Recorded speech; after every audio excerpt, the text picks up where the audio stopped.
So let's get right to it. He is a retired Navy captain, author, and former top spokesperson for the CIA who has helped launch the website CIASavedLives.com. Bill Harlow joins us today. Bill, thank you so much for being here. Good to be with you. Bill, we get down to all of these various charges that have been leveled by this report, and I ask you flat out then, in your opinion, were those lives, because your website is the CIA Saved Lives, were those lives worth the price of what many on one side are calling reprehensible torture? Well, I think clearly the actions that the CIA took saved thousands of American lives and probably thousands of Allied lives. And while the steps we took were harsh, I believe they were necessary. I know they were legal. I know they were approved. And again, we are confident that they saved lives. Bill, it is said that history will vindicate people. The problem is, of course, with intelligence operations, since we still have stuff classified from World War II, will we ever know the truth post 9/11 of the intelligence wars, if you will, of moving to protect Americans? Will we ever have it chapter and verse for our National Archives? Well, a lot of the facts are really out there. People keep talking in the media. You'll hear folks say, read the report. And by that, they mean the Feinstein staff report that has gotten so much attention. But if you simply look at the Republican Minority Report or the report that was put out by the CIA itself, the current CIA leadership, you'll find that a lot of the facts are out there, enough of the facts to convince you that these techniques did work, they were necessary, and they saved lives. Also, if you look at the website that you mentioned, CIASavedLives.com, and the com is important, you'll see a lot of documents on there, recently declassified documents, which demonstrate that the program was fully briefed to the White House, that it was briefed to the appropriate members of Congress, and that it was not a rogue operation, but well thought through. Bill, here's the thing I believe that the American people are now looking at. They hear and read the report from Dianne Feinstein and the committee. They listen to people like you who have been on the inside, other CIA analysts, former, who have been on the inside. Somebody's lying here, Bill. Somebody's not just stretching the truth. Somebody's going far too deep to cover their backside. How do the American people decide who is telling them the truth? Well, just look at the documents that we put on our website, formerly top secret documents, which demonstrate the information that was collected real time. But look at some of the quotes from some of these same people who are now criticizing the CIA. Dianne Feinstein, who told the New York Times that we had to do some things that we previously didn't want to do in order to protect our country. She said that in 2002. Look at the quotes from Senator Rockefeller, who was the ranking member of the Intelligence Committee. In 2003, he was on Wolf Blitzer's program on CNN, and he laughed about the fact that, well, perhaps we should take Khalid Sheikh Mohammed and turn him over to a country that would torture him, because we had no business not getting the information out of him. Well, we didn't do that, but turn him over to another country, but we did get important information out of him. And now Rockefeller says he's shocked that terrible things went on, and he didn't know what was going on. Well, he was briefed fully. He knew what was going on, and now he seems to have forgotten. Bill, what does this do? We have about a minute left. What does this do for the future of the CIA and the future of people who work at the CIA? Will we see people step away saying, look, I don't need the headache or the possible legal exposure and the political embarrassment if I go to work in the intelligence service of my country? About 40 seconds. There's a real good chance of that.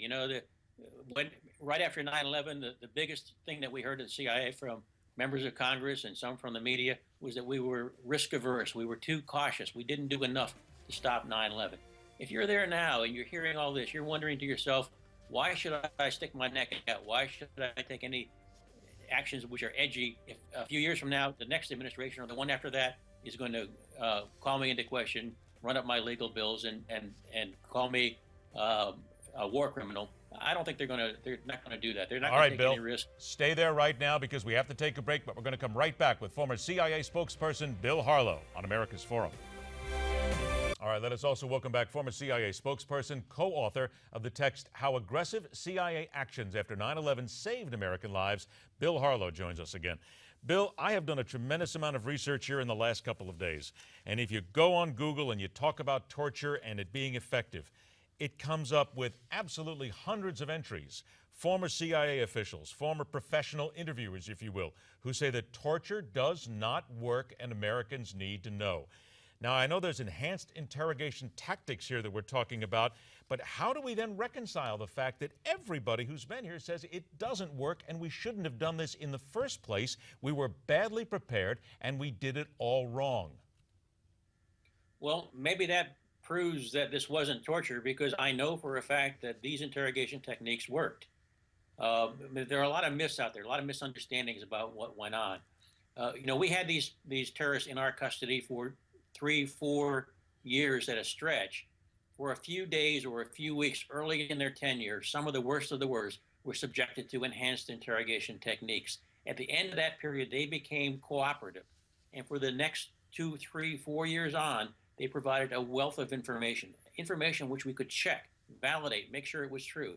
So when people say, well, they'll say anything to get the pain to stop, there wasn't pain going on. They were providing information which resulted in thousands and thousands of intelligence reports. Just look at the 9/11 Commission report, and many, about 40% of the footnotes in that come from information which came from the detainees. It clearly was valid information, useful, which helped us dismantle Al-Qaeda. So, Bill, we take a look at what happens in Washington. In the last segment, we focused on the Senate. But what about the actions of our commander-in-chief? Is he trying to have this both ways? On one hand, he's got Brennan ensconced there at the CIA. Apparently he's going to stay. But on the other hand, he seemed to champion release of that Democrat report from the U.S. Senate. Well, it's hard to understand exactly what's going on. There's pressure to be open and transparent, at least open and transparent on things that happened in the last administration. On things that happen in this administration, not so much. But it is what it is. Washington, as you very well know, is a unique town, and we have to deal with the realities here. All we can do is try to push back to the extent we can to make sure that people have an opportunity to read the other versions of it, like the Senate Minority Report, which paints an entirely different picture than the document which just came out. Bill, do you and others then want to look the American public in the eye, Dianne Feinstein and others, and say, let me tell you something, sometimes you have to go to the wall. And let's stop being, maybe this is what needs to be said. Be honest. Stop being so squeamish because we were attacked, 3,000 people were killed, we have to go after them. This is what happens when you're at war. Is that what needs to be said to sort of bring this down to some sort of a logical discourse? Well, they weren't so squeamish back in 2002, 2003. And you say, should we look them in the eye and say that? That brings back the point that the committee never met with any of the people who were involved with the program, running the program, responsible for it. They didn't want to hear the truth. They didn't want to do that. They wanted to cherry pick from some documents to make the point that they wanted to make now, 10 years, 11 years after the fact. But do Americans need to be told that, Bill? Do Americans themselves, the ones who are questioning this, do they need to be told, you're safe today, part and parcel because of the fact that we have to make hard decisions, this is war, stop being squeamish? Well, yes, but they do need to hear that. And there are lengths that we should not go to. There are things we should not do. But people should be honest. They need to say, I am willing to accept the risk beyond this point. I do not want my government to do this beyond here, and I am willing to accept the risks that may come to us if we don't. We did that at the time, though. We got permission from the White House, from the Department of Justice, and we briefed Congress, and they did not object.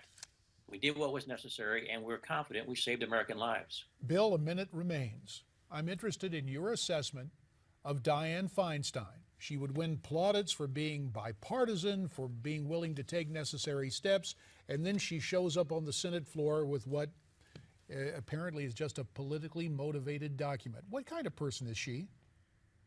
I don't want to personalize this. She's been a responsible leader and a supporter of the intelligence community through much of her career.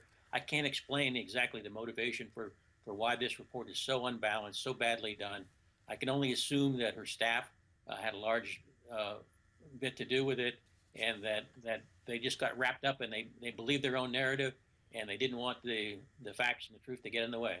All right, Bill, we want to once again point out that the book that you co-authored is called Hard Measures, How Aggressive CIA Actions After 9/11 Saved American Lives. The website is ciasavedlives.com. Bill, thanks so much for joining us. To you and your family, a very happy holiday season.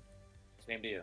All right, now stay with us because, JD, when we come back, we are going to talk further about just what has been transpiring in Washington, D.C., the implications for the world. And again, we've combined forces, Midpoint and America's Forum, in this special presentation here on Newsmax TV.